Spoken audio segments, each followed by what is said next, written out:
Yeah, fine, I caved and decided to try covering One Piece chapter reviews now because I've low-key been in my big three bag at the moment and I've been enjoying One Piece more and more as I've been going on. Anyway, it seems clear we're in the build-up to a full God Valley flashback at the moment, which after all this time is definitely needed, and it will be one of the most exciting events in One Piece's entire 1000 plus chapter run. At least in my opinion, it's one of the things I'm most looking forward to. What's tripping everyone up right now though is that it's starting to look more and more as if God Valley was a massive conflict potentially started over a woman? Yeah, okay, sure. I mean, it's not totally insane or unbelievable, but at the same time, this is One Piece. I think we were all expecting something a little more original, but it's too soon to tell, so I will let Oda cook, alright, before criticizing something that hasn't happened yet, because I'm not that kind of reader. Still though, Oda, look, we get it, alright? Shakky is very hot. Everyone is turned into a Guna around her, alright? We understand. Yes, even Whitebeard. We get it, alright? Let it rest now. Anyway, I'll get to the point and run through the chapter before the victims of Shakky's brainwashing actually come for me.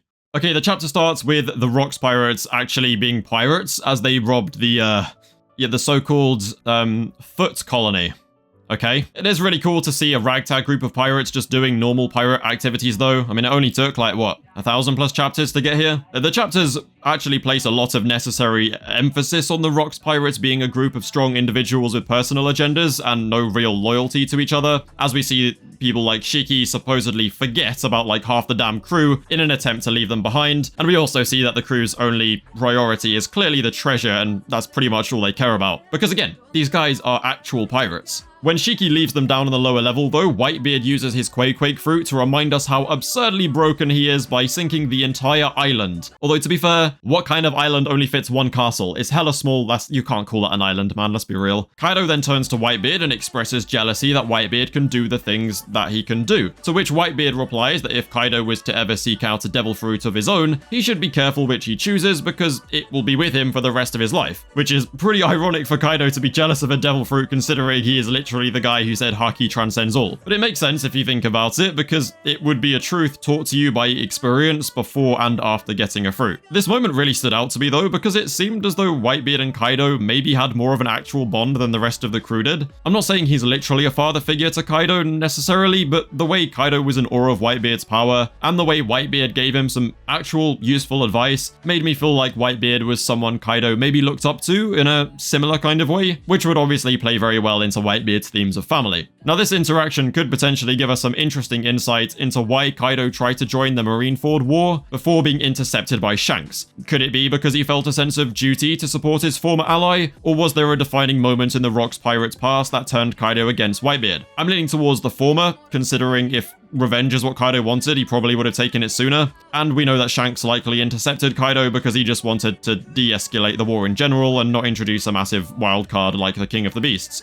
Moving on though, we get this awesome panel of Rocks and Shakky standing side by side on the wreckage, watching the Navy ships close in. And like, yeah, that's aura right there. As Rocks orders his crew to sink all of the ships, the narrator then gives us a rundown of the Rocks pirates' activities across the 2 years since their formation. They have had 16 documented raids, 76 sunken ships, 14 ports reduced to ash, 5 towns wiped off the map, 1 nation brought to ruins, 25 criminal records quietly erased, whatever that means, and finally, 3 unprecedented violations of Article 18 of international law, which is like, what? Oda? Hello? What the f does that mean? Like, what are we meant to do with this information? And the narrator then keeps glazing by telling us that despite the future king of the pirates sailing the seas, this period of time was undeniably the era of Rocksteady Zebek. But like, Oda, what are we doing here, man? Can we at least draw them actually doing stuff? I'm just reading narrator text boxes placed over Navy ships spontaneously combusting and a single panel of Rock swinging a sword. There's no shonen wow factor to this. I know you're gonna call me a solo leveling kid who needs only hype moments and aura, but nah, I just like a bit of both, you know, that's what I like about shonen. Both. Show us panels of individual members actually doing things rather than just implying it like we've been doing for the whole damn series.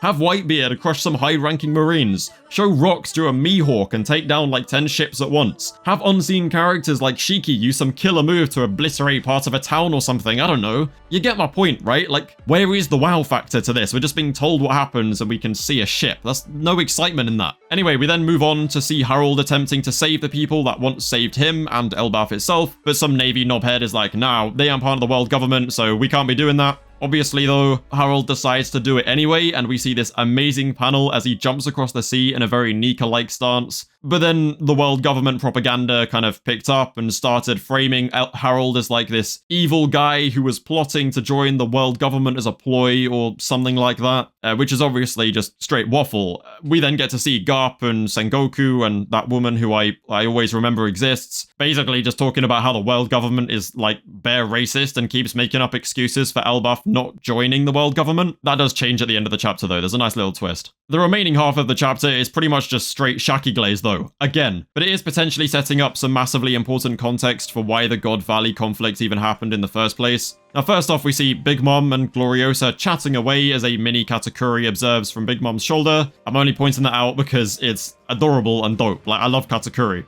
Stussy then tries to get it on with Whitebeard, who acts like the nonchalant aura farmer people seem to think he is, but that doesn't hold up for very long because Shakky soon arrives on Hachinoso having quit as captain of the Kujo pirates, and declaring she is wanting to live on that island for a bit. So naturally all of the NPCs start pulling a Sanji and thinking with their swords, and they literally offer to build her the bar that she wants to open. Sometime later, Shakky has settled into her new home as the owner of Guna's bar, and offers for the Fresh Home Rocks pirates to be her first customers. Oda then drops one of the funniest agenda-crushing panels I've ever seen, as literally every single Rocks pirate, including Whitebeard and Rocks himself, become immediately entranced with their hearts beating out of their chests. What's funny is that people really be acting as if this hurts Whitebeard's character, despite him literally being surrounded by the hottest nurses in human history the very first time we were introduced to him. What's even funnier though is that Agenda Piece had a field day slandering Roger when he was simping for Shakky in the latest chapter, and they were using it to push the Rocks pirate agenda. But Oda said nuh-uh and made sure all of the goats of this era truly were equal by having all of them do exactly what Roger did. So if you argue that Roger got negative aura for this, then you better be prepared to admit that the entire era of pirates who are infatuated with Shakky just have negative aura. I don't mind it myself though, because I'm not really into agenda like that. I think it's a nice way of humanizing these characters who we previously haven't really gotten to know as people, we only know them through statements. It just makes them feel more like actual existing characters. What's worrying is that Shakky was called the treasure of Hachinosu by the narrator alongside a reminder that treasures can be stolen, which does low-key imply that Roger, who has